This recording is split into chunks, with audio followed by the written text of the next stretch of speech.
Yo mga idol, kakatapos lang natin maglabada at 11 AM na. Medyo nagugutom na kaya dito na ako sa mga tanim kong gabi mga idol, manguha ng talbos.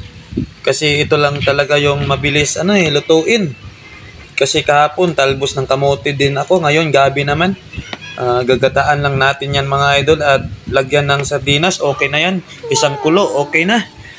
So habang hinahanda ko yung pang-ulam ko for lunch mga idol, may gusto lang ako pasalamatan yung mga star sender natin ngayong araw.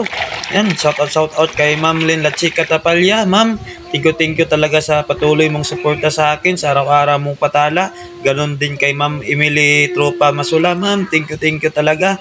At kay Tana Analin Talamdon, ma'am, thank you talaga ma'am sa mga tala nyo ngayong araw. God bless po sa inyo.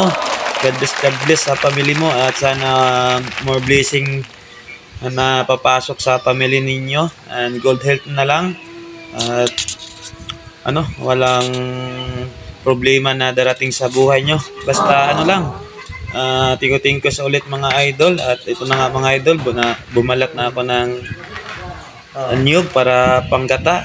Kinuha ko lang to sa kapitbahay. Kasi ang mahal ng niyog ngayon mga idol. Noon kumakalat lang yung mga niyog dito sa amin. Ngayon pag karinig ka ng lagapok, paunahan na. Kasi yung 20 pesos mo pag bumili ka sa tindahan, nako, ang labnaw ng sabaw mo. Kaya ngayon paunahan na lang. Kaya minsan lang tayo makagata mga idol. Kayo dyan mga idol, yung healthy food nyo ngayon? Sa akin kasi madalian lang to, direct na pero healthy din. At binuka ko na nga yung niyog mga idol at ininom yung sabaw. Kasi sayang naman yung sabaw dagdag pa yan. Magki-cleaning pa yan sa mga laman loob natin. At kinudkod ko na rin yung mga idol. Ayan. Ayan sa mga idol natin dyan.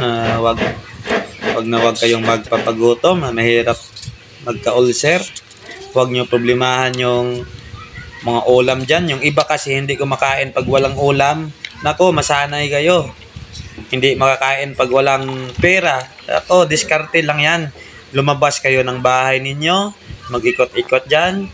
Kung yung pwede nyong makuha at kunin at lutuin, kunin nyo na. Pero pag hindi sa inyo, magpaalam naman kayo. Baka magpirma pa kayo dun sa barangay. At ayan na nga mga idol. Nilagay ko ng gata, ricado, dahon laurel, asin, kunting magic sarap, sibuyas, bawang.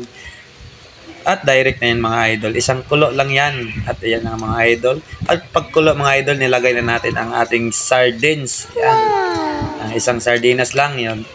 Dagdag pampakulay at pampalasa sa talbos ng gabi natin mga idol. At ayan, at isang kulo pa. At ready to eat na yan mga idol. Wow! Kailangan makaalis na tayo. Saan tayo dadaan?